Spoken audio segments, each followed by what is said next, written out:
welcome to week 6 assignments. Now we're going to be running through this fairly quickly because there's just a discussion this week. So we'll go take a look at it now, and this is going to involve looking at a new journal article called "When Power Makes Others Speechless: The Negative Impact of Leader Power on Team Performance." Okay, and you'll be able to find that in the online library.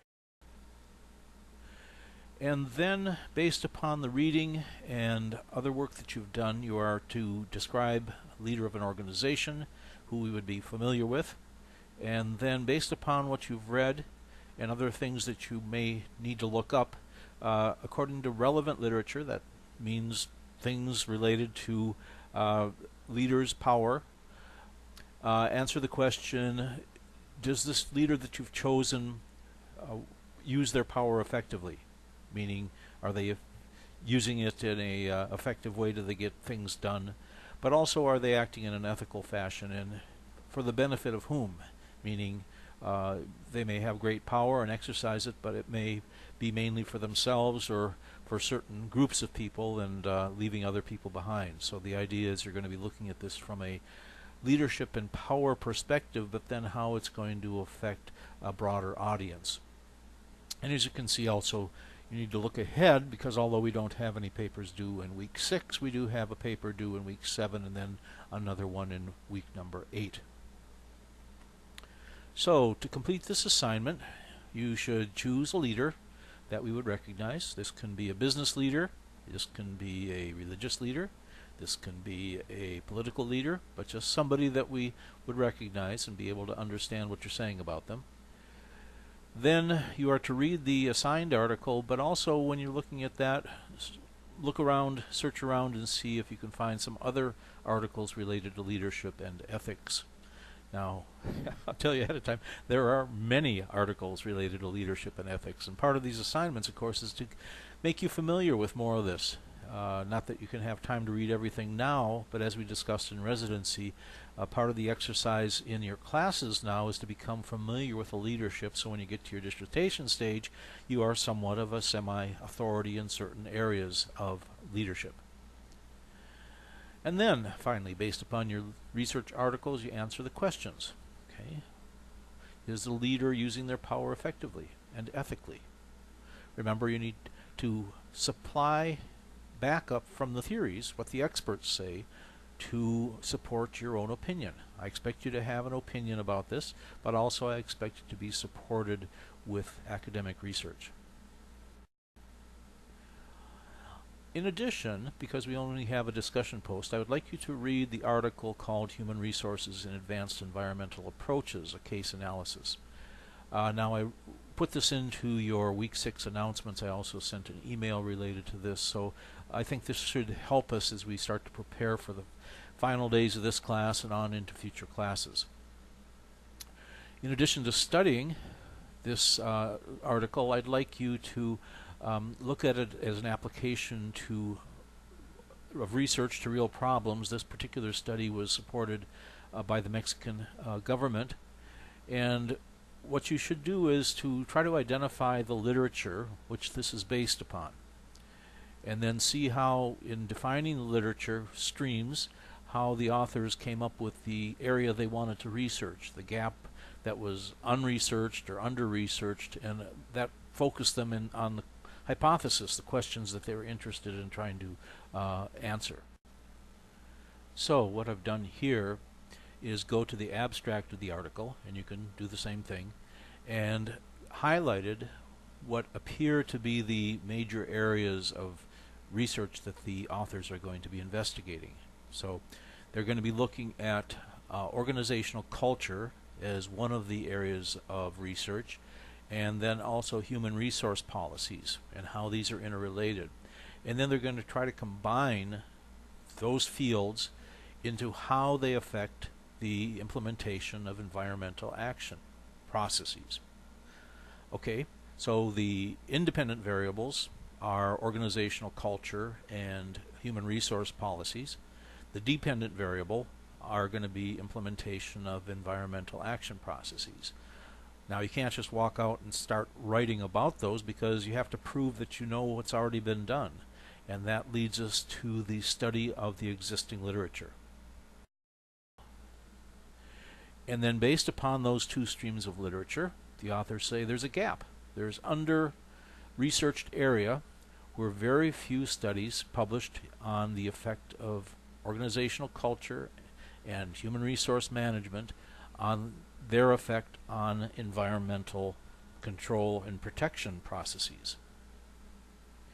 Now when you talk about making your research narrow, that's what we mean. Okay, you're saying, wow, they're really cutting it down. They're going from organizational culture and human resource management, which are entire fields, but now they're talking about how those two fields connect or where they get close together, and whether anybody has looked at how these impact environmental protection.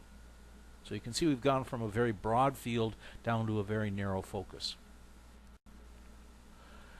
They then go on to describe how they're going to perform their study. We call this study the methodology, how you're going to collect data and what you're going to do with it. And so they have analyzed 8 different factories to supply them with enough different sources of information. Okay.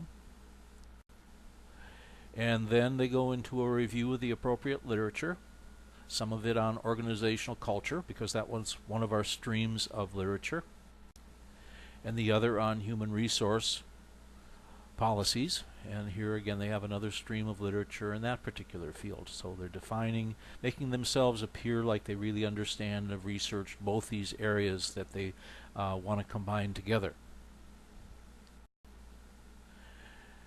Then they explain the research methodology that they're going to use. They're using a case analysis method, okay, which is a valid research method.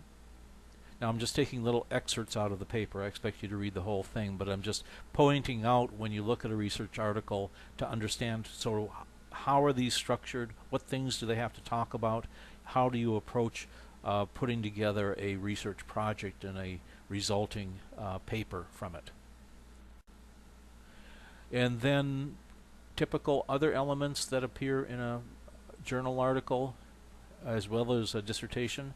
There's generally a discussion of what the outcomes of their research were. There's the results, and these they put together as what they call propositions, stating based upon the study that as far as they've gone, that number one, highly unionized factories and those whose workers are high average age, or their older workers, show lower levels of environmental performance. Another proposition 2, factories in which management is more aware and involved and that offer greater support to environmental activities achieve higher levels of environmental protection. So these are the preliminary results that came out of this first round of studies where they did their case analysis. These then could be investigated more specifically as hypotheses to gather more data to see if they can actually be proven to be true or not.